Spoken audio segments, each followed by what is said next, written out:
Welcome back, guys. That's what they do.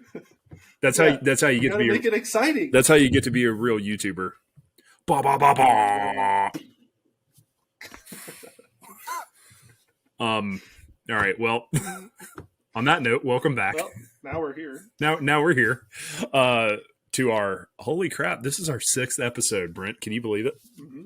We really appreciate all you guys that have tuned in, listened, watched the podcast. Really, really appreciate the nice words that some of you have said, and we don't appreciate the not nice words others have said. I'm just kidding. We actually haven't gotten any negative feedback, so we're probably not doing something right. We need some of that. We need some criticism, I guess. But anyways, no, seriously, we really appreciate all you guys that have logged in. So the first thing that we wanted to start off with was an update, because we still are not on Apple Spotify, Apple Podcasts. Brent, where are you and Tim at? I mean, didn't you hung out with him the other day? Like, where did you leave? We had a brunch, avocado toast, an upside down latte. It was great, but we got distracted talking about the food. So anyway, but seriously, about Apple Podcasts, I am working on it, but Tim has sent me to the Apple ID support, and they are telling me that it's Apple Podcast support that I need to go to.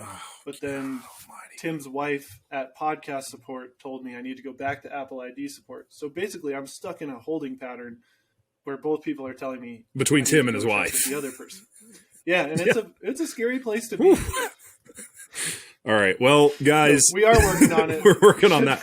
But good news, we did get Google. The newest thing is we did get verified, whatever, to get on Google Podcasts. Yep. So we're on that now. Google Play? What's it called? We prefer you listen/watch them on YouTube anyway. But yes, it is on Google Podcasts, Spotify.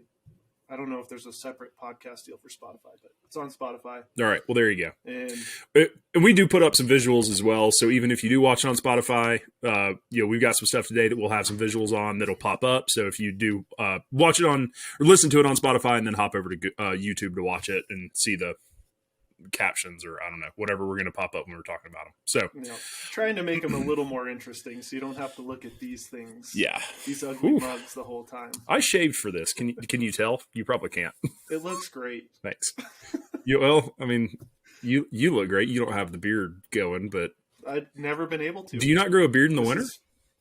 This full strength right here. Wow. Yeah. What's the thing from Joe? What's the thing from Joe Dirt where he says like, "Oh, does it grows in all redneck like that?"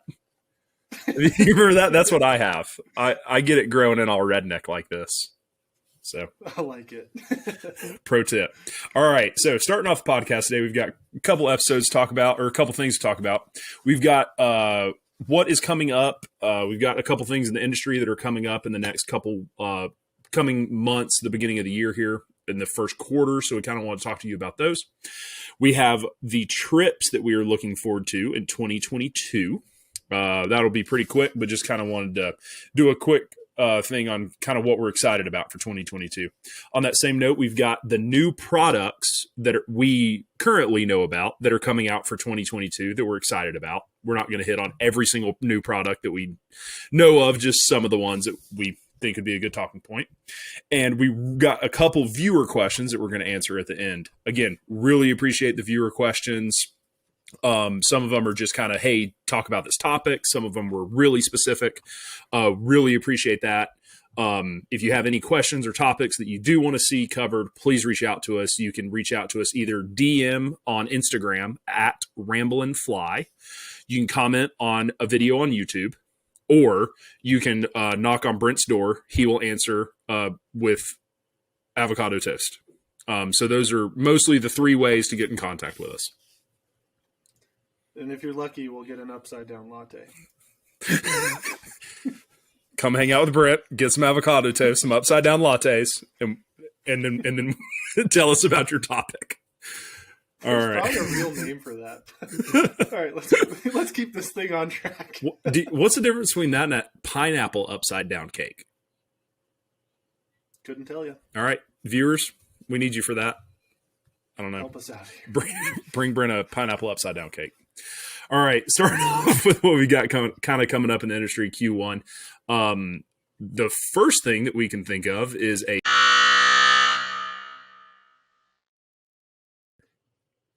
Yep. Now, and for those of you that don't know, that Colorado trip where you guys were filming Short Bus 3, that's where you and I met. Yes, it is. Mm-hmm. Look at that. First time we fished together. The origin story. That's right. Heart touching. Worst day of my life. It all spiraled. So, next event that's coming up is the Denver Fly Show. I'm sure there's others that are coming up in between, but ones that we want to bring up. Denver Fly Show, that is going to be February 11th to the 13th. A lot of the manufacturers will be there, rod brands, reel brands, packs, all the good stuff. Are you going to be there? If the people come, can they see you? I will be there. I'll be at the G Loomis booth. Yes, come say hi. Weird spot for you to be, but okay. Strange. Yep. No, we'll have the full line of rods there. So if you want to come cast any weird rod that your shop might not carry, we'll have it there. So nice indoor casting pond. You can go cast against all the Sages, Winstons, all the other brands around and have some fun on the pond. It's probably your best opportunity to get all of the rods in one place with a plethora of lines. Usually Scientific Anglers and Rio are there with full runs of demo lines, so you can come in and try out all the different stuff. So it's a pretty fun event for the public. And yeah, you just get to see all the new products. Do people actually test cast the Euro rod? Is that like I'm gonna do a long distance Euro casting contest. That'd be fun. But don't even bother because Lance Egan's gonna be there and he'll just crush you guys. No, perfect. Yeah. I don't know if he'll be there. I hope he is. That'd be a really fun video to have. To watch someone go out in a parking lot with like the Euro rod and like test cast it. Yeah, oh. I'm serious. I'm going to try and do a long distance casting contest with Euro rods. Okay. So, leave me out of it. I couldn't win a long distance test cast rod with any rod. Even if you gave me a spay rod and you had an overhand, I still would lose. Oh man! I don't think that's true. Last thing in the industry is IFTD is actually in Salt Lake this year, and well, not the first time it's in Salt Lake, but it is in Salt Lake this year, March 30th through April 1st of this year. Are you going to be there? Are you coming for that one for the G? I should be at that one. Okay.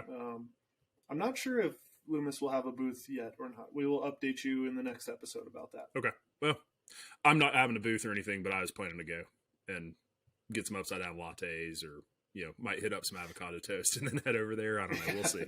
We'll see what's happening. But I don't know. We were planning to be there. Maybe you and I could be there, shoot a podcast from the event. I don't know. That'd be fun. Go talk to a bunch of strangers. Yeah. I love talking to strangers.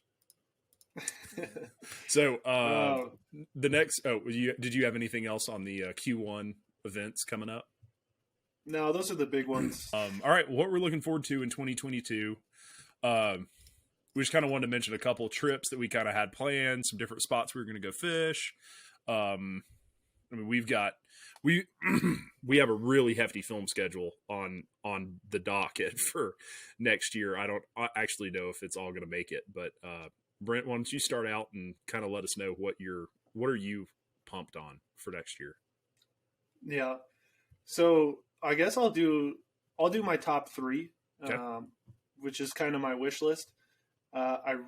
I made a huge mistake last year and promised a friend I would go to Bolivia with him to fish for Golden Dorado. So I got to figure out some way to fund that. But that would be probably number one on my list. That's high on my list. And then, yeah, it looks really cool. Number two, which this year more than years past that I've seen has been blowing up, is the Mag Bay striped marlin. Yeah. Down in Baja. That looks really cool. It does. I've been down to Baja to do rooster fishing, but never gone over to Mag Bay, the other side of the peninsula. So that one looks sweet. How can you argue with giant fish eating big flies. The tacos there are probably just fire, I would bet. Yeah, it's actually funny. The place I go in Baja, their delicacy is hot dogs. I could use some Baja. Everyone in this town has crazy hot dogs. They wrap them in bacon and put asada on top of them. Sheesh. Yep. Anyway, enough of that. I would say I'm going to bump it up to 4 because I have to include a redfish trip because that's now an annual thing for us. But I really want to go fish the Green River again in Utah. I always say I'm going to go do it, but I haven't done it much, and I want to go swing some flies down there. Yep. So there's my top 4. Wow. I didn't know, but I'm going to add the hot dog spot to my list. I don't know about the fishing at all or whatever, but I care about the hot dogs there. So I want to go to that hot dog spot. As you may know me, I do love bass. I love warm water fishing. I like cold water fishing for trout, but I don't get to do it enough to say that I'm really that big on it. But I do have a pretty severe tarpon and permit addiction. That's really the only thing to describe it as, is an addiction. So thankfully, I'm just kidding. That was extremely sarcastic. COVID canceled my tarpon trip. There's something about how they didn't want the tarpon, and the tarpon hadn't quarantined for long enough or whatever. I don't know. There's a thing. Yeah.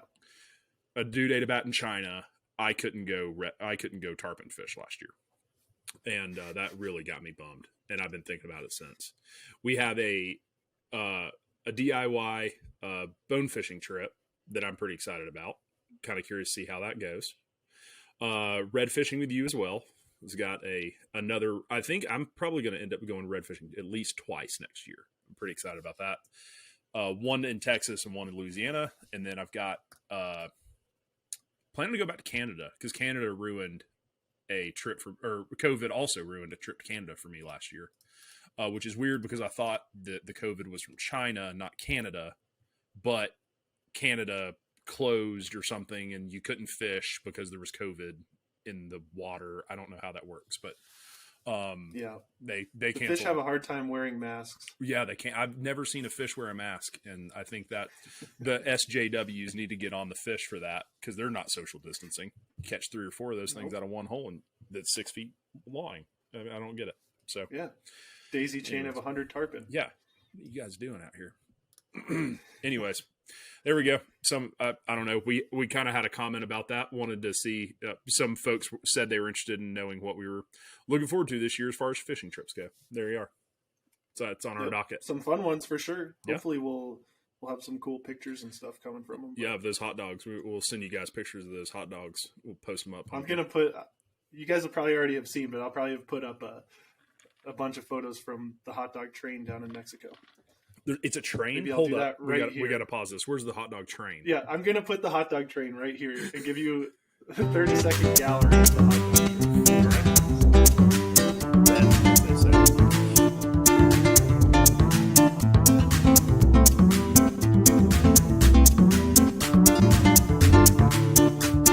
All right, so the other thing we had coming up was we've got some new products. Oh, hold on. We flip-flop these, I think. Okay, whatever. We've got some new products coming up for 2022. Obviously, there's not all the new products, but some products that we wanted to talk to you guys about, some things that we were just excited about and thought they would kind of fit the podcast. So, Brent, what do you have on the list for stuff you're excited about for 2022? The first one, and in no particular order of importance, the first one we have listed is the new Sims PG-13 waders. No, I think they're the G3s. G3s. Yep, I read that wrong. They look pretty sweet. I think they found a new Gore-Tex material, and it's like a 3-layer Gore-Tex on the lower, like the legs. It's supposed to be really pinhole resistant, abrasion resistant, all that good stuff. And then they went with a 4-layer material up top to make it a little bit more comfortable, and it's supposed to breathe a little better. So can't complain on improvements in waders. That is one thing in fishing that is always troublesome. So where'd they find the new Gore-Tex from? Was that just in the new update? They just dropped it, or? Mm-hmm. Cool. Yeah, I totally know. Okay. We need to ask Mr. Gore where it's from. Yeah, it's yeah. Next on the list would be there's this company called Blue Line Flies. Oh. Sounds like they have some new stuff coming out. Yeah. I don't know anything, nor do I care. But right. Well, the people don't, but I'll tell the people don't care either, but I'll tell them about it. So we're bringing out our biggest fly drop since number 1. I've been working a lot this year on tying, developing, research, some R&D stuff. God damn it. You've been fishing a lot. I fished a lot. So anyways, we're bringing out right around 30 new patterns. That does include colors, but it's like 15 to 20 brand new patterns, some new colors and sizes in those. We're really excited to bring those out this year. So huge update. What's the one you're most excited about? Can you tell us about it? You know what? There's 2 that are coming out that are actually both Bryant's ideas. They're his ideas. I tied them. He was like, "Hey, Adam, you need to make me this style fly." And there was a lot of R&D, honestly, that went into those. But there's 2 flies that came out of him and I fishing together last year that I'm very excited about. One is a bait fish pattern that has done very well and has caught me. My 2 best fish last year came on this fly of 2021. My best smallmouth and my best trout last year came on this fly. Those are the 2 fish you caught last year? Those are the only 2 fish that I caught, and they both accidentally ate this fly that I threw at them. And then we've got a new crawfish pattern coming out. Admittedly, I do not fish a lot of crawfish. Do you ever fish crawfish for trout? Very occasionally. I always see them on the rivers I fish, and I just haven't. I probably don't know how to fish them correctly. It is interesting that very, very few trout fishermen will fish crawfish, but if you look in the rivers around your trout river, I bet you will find them. But anyways, there's a ton of them. Yeah. There's a ton. I admittedly don't fish them. I think because I'm kind of too hyper and fast paced, and you got to fish them real slow and like fish them on that mend, jump, bump thing. And holy crap, they are effective though. And this fly was one of our absolute best performing flies last year. I mean, it slapped the smallmouth, and I admittedly have not had a chance to fish them enough for trout yet, but will be coming up. And I actually think I might come out with a smaller version of it as a trout fly. But then on the flip side, not very many people fish them for trout, so I don't know. We'll see.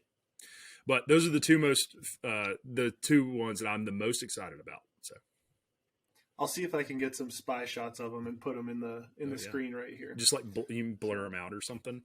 We do. Oh, we are bringing out some topwater flies, not necessarily poppers, but topwater flies. We didn't want to create a popper. Just the market's flooded with that. You don't need a popper from me. Go somewhere else. But if you do want to fish some other topwater streamer patterns, we do have some foam floating streamer patterns coming out as well that we are very excited about. I've had a lot of customers and folks asking about getting something like that. So we're really excited to bring those out. Awesome. Next on the line is the G Loomis NRX Plus T2S, the tournament 2-piece series. That's too many letters behind. Yeah, it's getting long. We need something else. If you haven't, we just call it the T2S, but I wanted to be specific so you guys knew. There we go. Yeah, it is a strange rod. It's the one Adam and I were talking about last episode, I believe, that you like to overline. I like the true to line weight. Yes. It's a 2-piece saltwater rod. But it's really, when you told me it was a 2-piece rod, I was like, oh, cool, whatever. And the box showed up at my house, and I was like, what in the world is going on here? Tell the people what is weird about this 2-piece. So the reason we made it 2-piece is because a lot of our serious guides really like the one-piece rods. They don't come apart. They're a little more durable. They're lighter. Overall, it's just a better package to have a one-piece rod. But shipping them is so expensive, and dealing with any warranty issues, because they do happen occasionally, it gets a little bit out of hand. So we needed to find a way to ship a one-piece rod more effectively. And basically our solution to that was to make the butt section of this T2S rod, I think it's 22 inches long. It might be 18 inches, but anyway, the butt section is very short, and then the tip section, which is essentially the top three sections as a one piece, it's 7.5 feet, give or take. That gets us under the critical shipping length, and we can keep the cost low. But why not just cut the rod in half and ship it as a two-piece there? We can go a little into the weeds, but I'm not going to go too far. Basically, to make the connection between the two rod pieces, it takes a lot of extra weight, and that is one of the weaker spots and the harder spots to make up taper changes in. You've got two different sets of carbon on top of each other. It creates a stiff point in the taper. So it makes it a little harder to work the tapers around. Basically, we can slam all the weight from that ferrule connection down towards the butt of the rod, where it doesn't make as big of a difference in swing weight. And that's the stiffest and thickest part of the rod, so it's not going to be near as much of a durability concern. It actually still passes all of G. Loomis's QC tests on the 12 weight. There's a whole scale to this, but on the 12 weight, you can hold the butt of the rod vertically and pull the tip straight down 24 inches past the butt of the rod, and it shouldn't break. So hopefully that's never happening. Shouldn't. I mean, if you ding it with a fly or something, yeah. And you damage it beforehand. But if the rod's in good shape, it's not gonna break. So, yeah, that's basically it. We wanted to keep the swing weight down low, keep it really durable, but still have all the benefits of a one-piece rod, and not have to charge you guys like $1,200 for a rod just from shipping. So, there are a couple redfish swimming around in Louisiana right now that don't like that rod. I loved it. Yep. That thing was a weapon. Oh, gosh. I love one-piece rods. Every one-piece that I've ever cast, it's so much better than a four-piece rod. And I mean, some of you guys, that may not be able to carry them. And I get they're not for everybody. And I'm not saying everyone should just throw away four-piece rods. But nowadays with the Big Sky rod box, the River Quiver, the Titan rod vault, whatever that thing is now, or you're flats fishing and you have a skiff that you could carry it in or something. There's some way that I think a lot of people could figure out how to carry a one-piece rod. It obviously would cost a lot more to, you'd have to buy a whole rod rack or something for this rod, but holy cow, they're so flat skiff. Or you have to buy a flat skiff. I mean, but that's so worth it to be able to carry the one-piece rod with you. So, yeah. Or a drift boat, I guess. They are. If you're, if you're that kind of guy. But yeah, I love one-piece rods. But this T2S was so cool because it felt like a one-piece, but yet it was definitely manageable. It really didn't feel like it, but like being able to take off, what'd you say, 22 inches or so? I think of the it's rod? 22 inches, yeah. Like, I was able to fit that in my wife's sedan.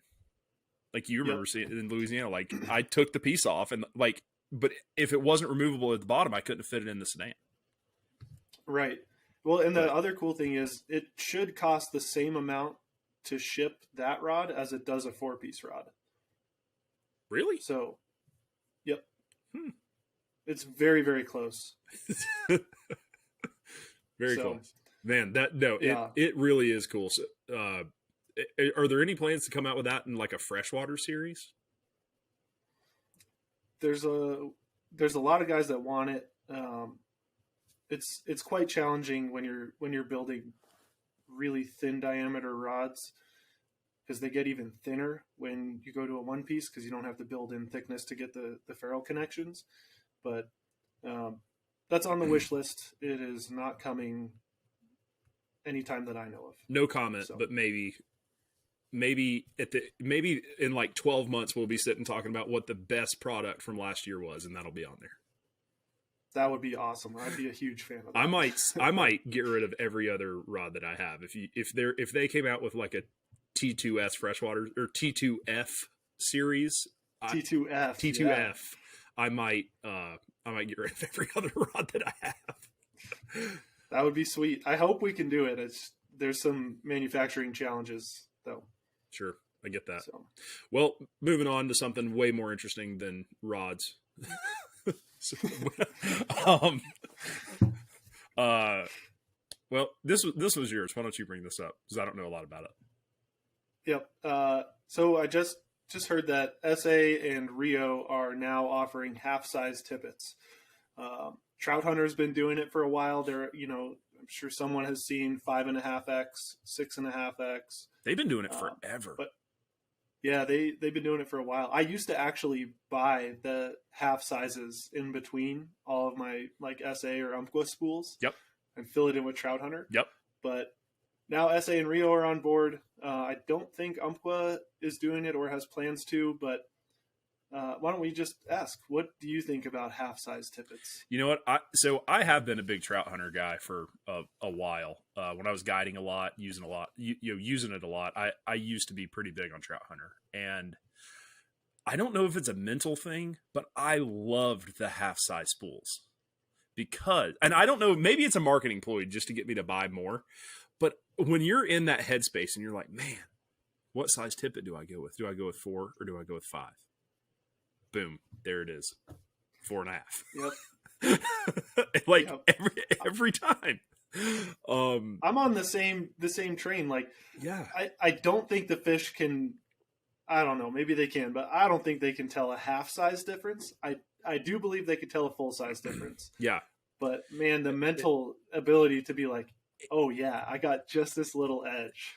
I think too, we've talked about it so many times that the biggest thing for fly fishing is just the confidence of what you're fishing. Mm-hmm. And man, it's like, man, do I want to do 6X on this dropper? That seems really low.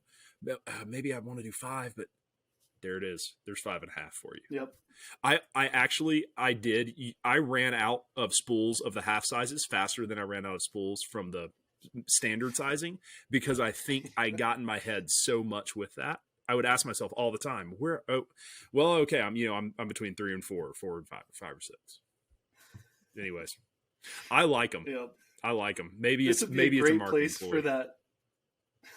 This would be a great place for that meme I posted on my story today. Did you see the Dumb and Dumber one? No, but I do love that. Can we do that at the end of the? Pull it up right now and just watch it. I'm gonna get you. I don't know how, but I'm gonna get you. Yeah. Oh yeah.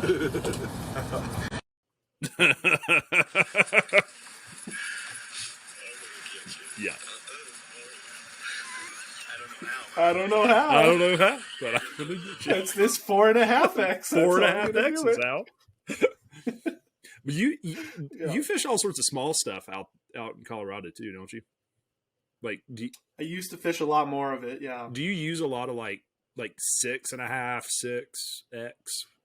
I just personally refuse to go past 6X. Yeah. That's probably, there's probably days that keeps me from catching some fish, but I did used to use a lot of 5.5X and 4.5X, but yep. I like the idea. I don't know if it's a marketing ploy or if it's just what it is, but I like it. Because generally it's another.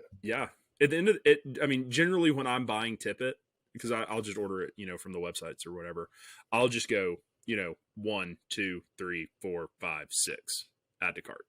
Just put all of that. Like I just buy the entire rolls and just toss the old ones. So that I'm just always. Right. That's what I do.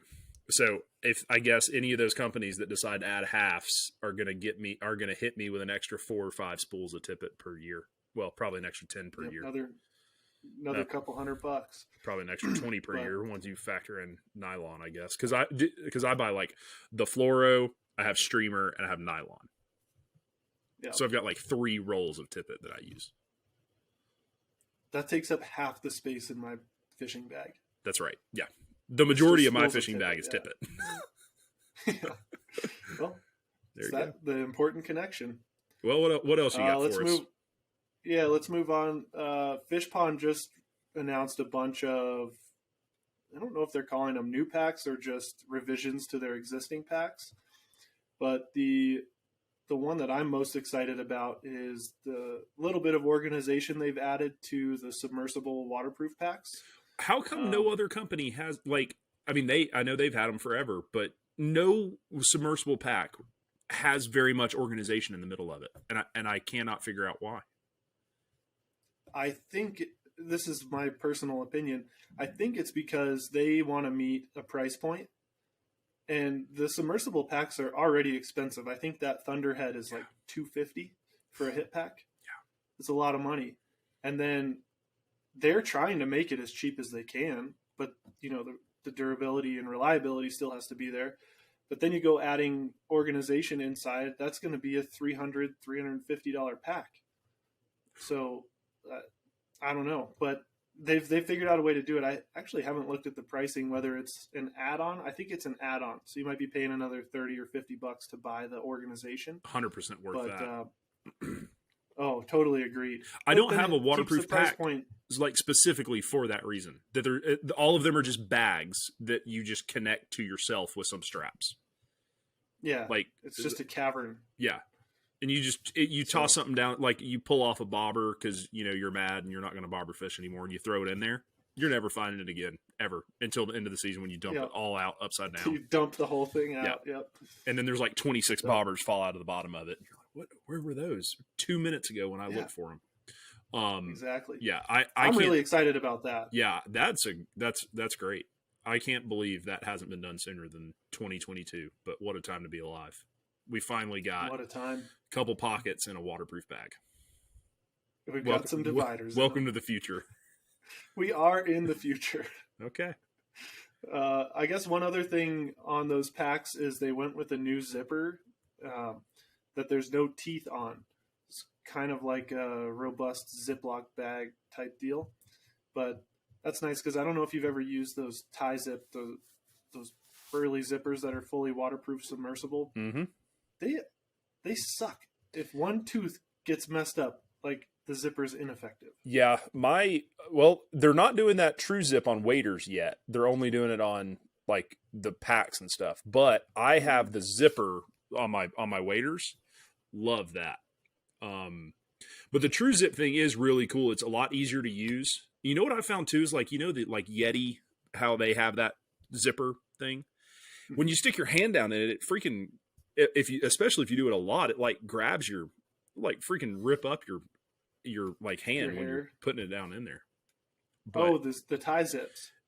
Yeah. The one with the teeth, like those, because they're really abrasive because they have that, like they lock better. Mm-hmm. And man, it'll chew up the back of your hand or whatever if you're reaching in and out of one of those all day. But I really like that True Zip thing.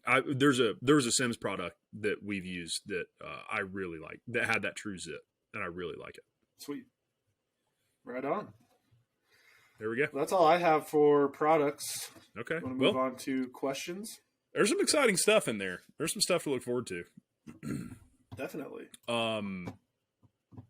So we're now on to the questions. Again, really appreciate the guys, those of you who did reach out, and girls, guys and girls who asked us questions. Huge help for us to kind of also be able to gauge what our audience level, kind of who we're talking to with this podcast. But really appreciate the questions. Brent, you want to tell us what questions we got? Yeah, we got three main ones. Two of them kind of overlap, so I'm just gonna answer those both in the same answer. We'll start with that one. We got a guy and a girl actually talking about 7-weight and sink tip lines. One specific has an IMX Pro 7-weight, which is an awesome streamer rod. That's a freshwater streamer taper. He says he fishes it mostly on the Colorado River in the South Platte in Colorado. and he's got a Rio In Touch 15-foot sink tip with a 6-inch per second sink. He is saying that he doesn't think it loads the rod enough. Wondering if he should go with more grains. I would be curious if he's fishing a true 7-weight line, or if he's fishing like maybe he's got a 6-weight line on there. Do they run? I don't know. Sometimes they do it. Does Rio offer? Do you buy those as grains, or do you buy them as weights? I think Rio offers a few you can buy as grains that are specified as grains As a on the grain box. weight. Obviously, there's a grain window for each Right, rod right. weight, but I would be curious what grain weight he's using there. But yeah, if he thinks that it's not loading the rod enough, then you've got two options. You could bump up in grain weight, go up like 40 or 50 grains, or you could get a more aggressive taper. So I'm not sure which taper he's using there, and I'm not super familiar with Rios lines. But one example of a good taper that I know loads the rod well is the Rio Big Nasty and the SA Titan Long or Sonar Titan tapers. So any of those more aggressive lines should load that rod just fine, especially with a decent sized streamer on there. Maybe with a woolly bugger, it might feel a little bit light, but Yeah, I was going to say it depends on what fly, maybe too. Mm-hmm. Like if he's using a lot of single hook, smaller stuff, maybe bumping up a grain weight. But if you're using a lot of bigger flies, I would say maybe try those bigger tapers. Yep. I think. So yeah. Go ahead. I was going to say. I think. What did we say? What line did he say he was currently using Rio? He's using a Rio with a 15-foot sink tip. Rio sells a more aggressive taper than what he's using. That is a sink tip. I can't remember what it's called. They sell the Big Nasty in a sink tip, I believe. Yeah. And SA's Sonar Titan is a pretty aggressive taper, but the Titan Long in a sink tip, that one is really aggressive as well. That's the better of the two. IMO. Yeah, I agree with that, but that's my personal. I also opinion. like the full sinking lines, like the Sonar Titan series, which is a full sinking line. There's no floating part about it. But anyway, those would be my 2 or 3 suggestions. Go with a more aggressive taper, or depending if it's already an aggressive taper, maybe for your casting style you want a little bit heavier of a line. Yeah. But you should be able to get it done with a true 7-weight aggressive line. Yeah. And in what episode was that, Brent, that we talked about uplining and lining true line sizes for rods? I believe that was episode 4. Okay.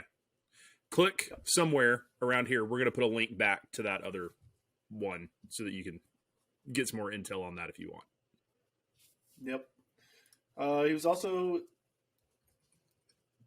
saying all-purpose Colorado streamer setup. He has a 6-weight with a floating line.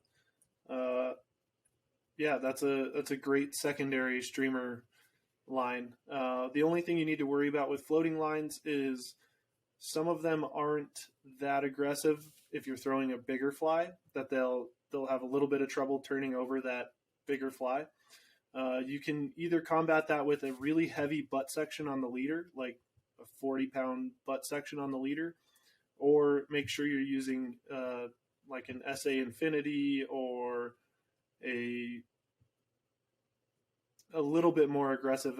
I don't know what Rio's more aggressive one is. You could use Big Nasty floating, but that might get a little heavy. No, they make like a nymph one, and power. Isn't it called like the power or something? Rios? That's airflow, isn't it? I don't know. I'm not sure. But one I know for sure that works all right is SA Infinity or SA Anadro. Anadro's pretty heavy though, so depending what rod you have. If you have a medium or slower action rod, that Anadro will be too much. But if you have a fast action rod, shouldn't be too much. Cool. There we go. Did we answer? That was in line with one of the girls' questions. She wanted Oh, a good 7 hopper weight for streamer dropper. fishing. Just for a good hopper dropper or nymph rig, possibly a 4 to 5 weight as well. Mm-hmm. Man, there's a couple ways you can do that one. You could do if you're going to do hopper dropper, I think a 4 weight's too small. Yeah, I agree with that. If you're throwing any heavier droppers, but I would go with a 5 weight. I actually really like a 10-foot 5 weight for hopper droppers and nymphing on bigger water. It gives you more mending, better roll casting, and you can high stick further. And with a hopper dropper, you're not trying to throw super tight loops, so you can open them up a little bit. Yeah. So 10-foot 5 weight, and then go with the nymphing line if you're doing the hopper dropper, because you got to be able to mend. Yeah. So SA infinity type deal. I use for big water, I use a 6 weight. I like a softer 6 weight for it, but that 9.5 foot 5 weight, what's it? The NRX Tailwater Special, The 595. that one. Yep. My go to is a 9 foot 6 weight though. For hopper droppers and big nymph rigs, I use the exact same rig for that, and I do that heavy nymph line, that airflow nymph indicator, whatever. It's got a huge head on it. Great for being able to bomb big double, big dries, or like salmon flies, even dropping something off of that. But then it can also handle those really heavy nymph rigs as well. That's my go-to. We need to get you trying a 10-foot 5 weight. That's quickly becoming my favorite, like, hopper dropper nymph rod from the boat. You're getting really close. 6 weight is dead. You're 6 weight is dead. You're getting really close to Euro status right there. No, sir. Do you Euro nymph it off the boat? I have Euro nymph from the boat. They're going to cancel us. They're going to cancel us with what we're up to here. Cut that out. Cut that. There's the criticism we're looking for. Right. Okay, we got one more quick question. A little bit of a backstory to it, but basically the two questions we got out of this one was, what indicator would you recommend?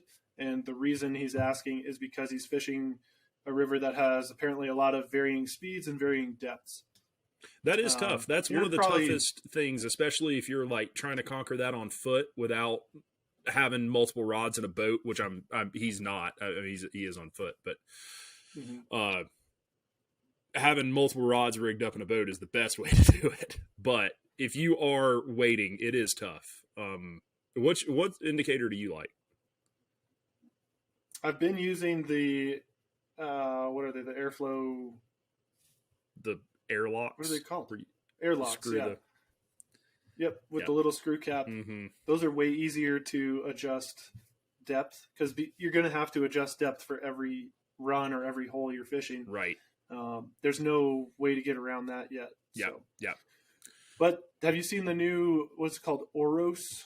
Oh, is that the one where the whole thing breaks apart and then it's just it's the airlock, but it goes straight through the middle of it? Yep. I've seen that. I don't know what the point of that is. It sounds cool. I'm not saying it looks great to me, because the one problem I have with the airlocks is that I always lose the freaking cap. Always. Like, I drop it in the river 10 times out of 10. Yep. So I end up just throwing streamers, but because you can't nymph without a bobber. So I would say the airlock or the Oros, those are probably the easiest to adjust depth. Mm-hmm. But they're not the most sensitive if you're fishing like really finicky fish. Yeah. You may have to go with different ones. One of my go-tos, if you are fishing finicky fish, is the Rainey's Telestrike indicator. Have you seen it? I have not. This is kind You're of some a big nymph guy. I am a big nymph guy. This is kind of some like dark web stuff. You got to like dig down in the bottom of the fly fishing internet to find it. It's got a tippet ring on it, and it's essentially just a big ball of like EP fiber. So floats super well. Problem is, you do have to grease it. If you don't have floatant or whatever, and if you catch a big fish that's fighting underwater a lot, then you got to retreat it just like you would a big dry. So it's kind of a bummer. And then it also has this little plasticky indicator piece that sticks straight up through the EP stuff. So really cool design, because you can use it as a tippet ring. You can tie your tippets directly to it, and then it sits, up above.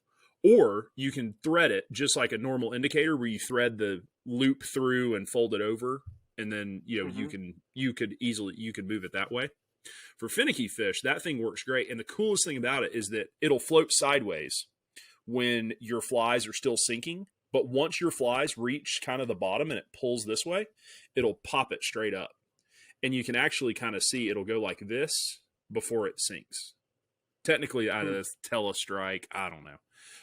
Yeah. But it takes a little less oomph to get it down. So I think you can probably pick up strikes. That could be a really helpful thing, not only for catching fish, but for learning where your flies are. Yes. Because one thing I think a lot of people struggle with is they cast their flies out and they see their bobber is like on the seam they want, and they think their flies are getting down really, really fast.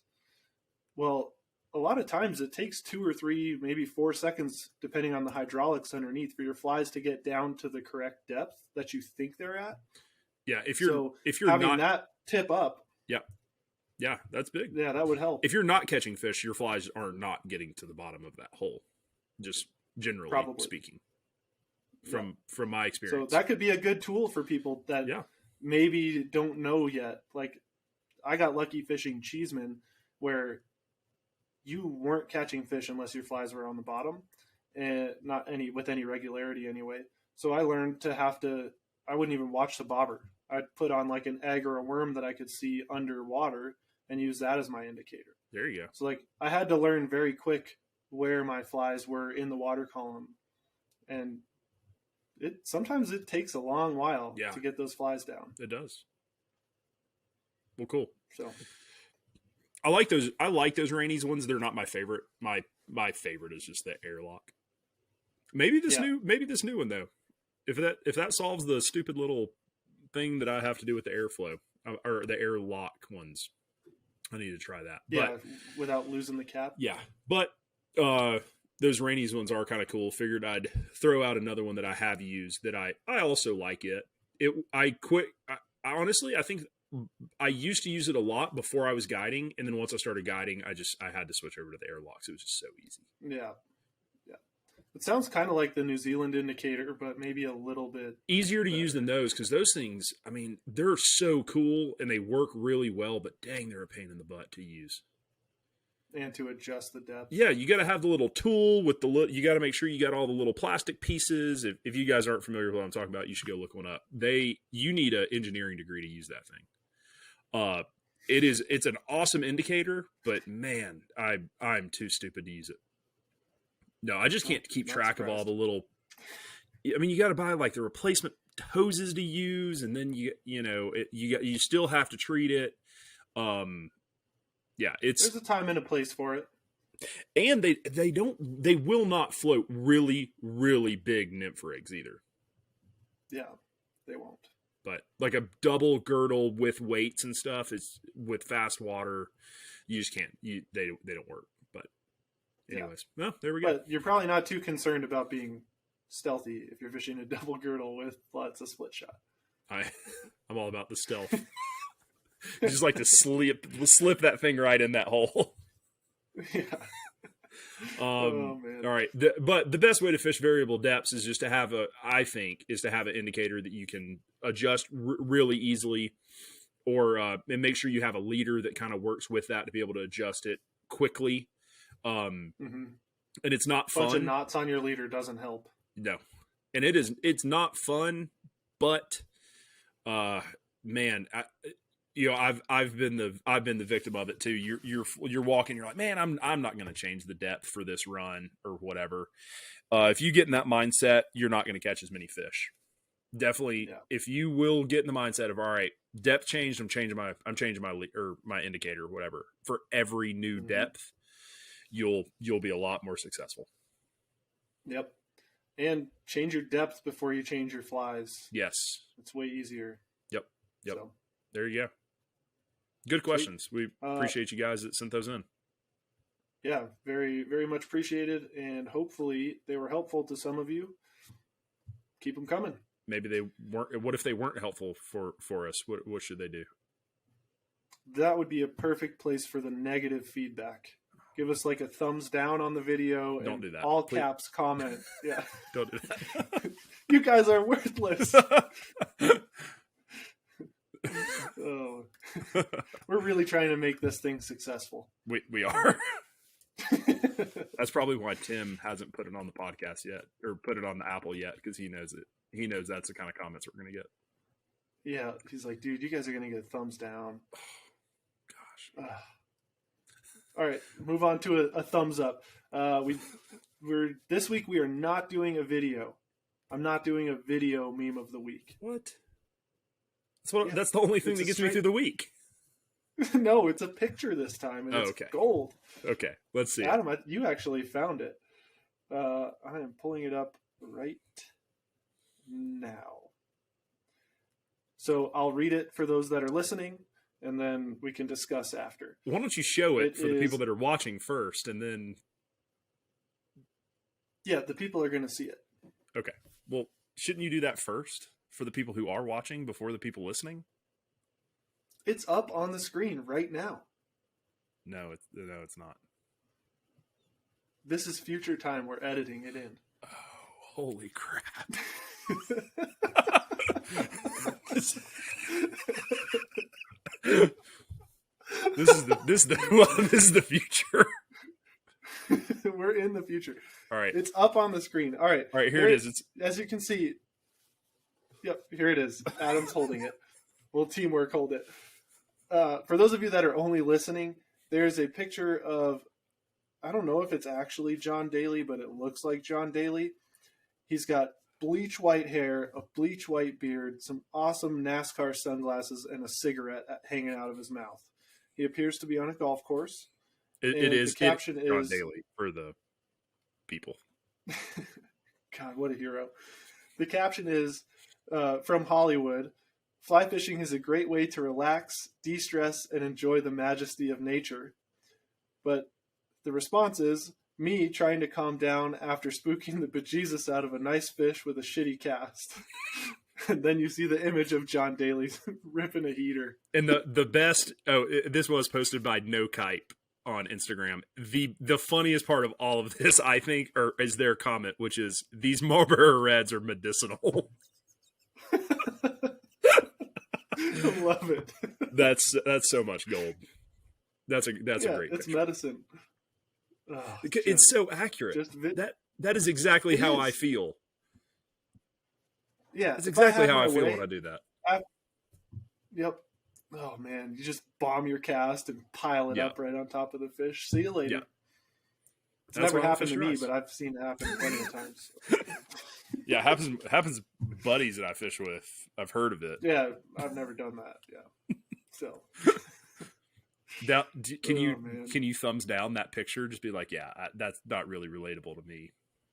Yeah, I don't relate with this picture. I've never had a bad cast. Well, that's not true. I don't know. What? Huh? Oh gosh. Well, all right. Well, next week it'll just be me on the podcast because I'm not inviting Adam back.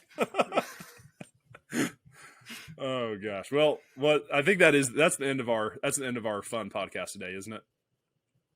Yeah.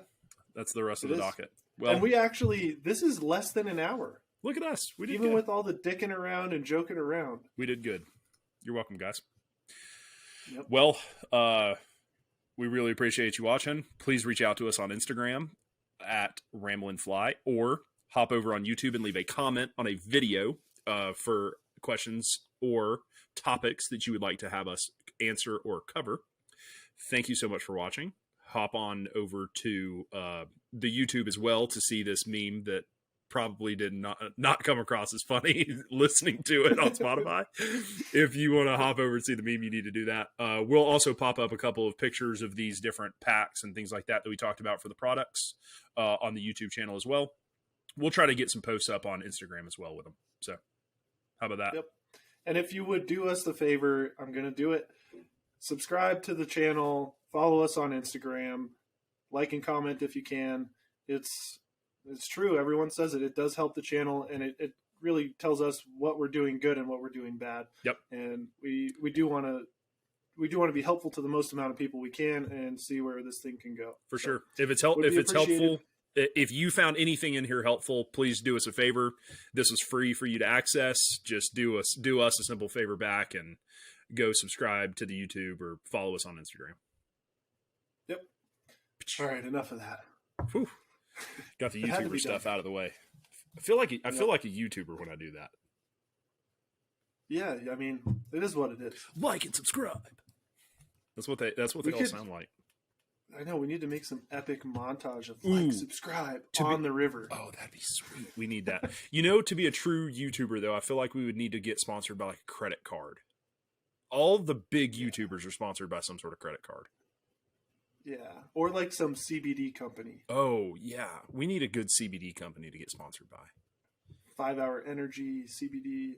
Do they have that? Something like Isn't that the opposite of what 5 Hour Energy is? It's a yin and yang. It fits together. Yin and yang. 5 Hour Energy, if you're listening, we need we need whatever that is. All right. Well, on that note, we appreciate you guys following along. Thanks. Bye. Yep. Thanks for coming along. If you made See it that fellas. far, there's a little nugget to leave you on. All right, Bye. I'm stopping.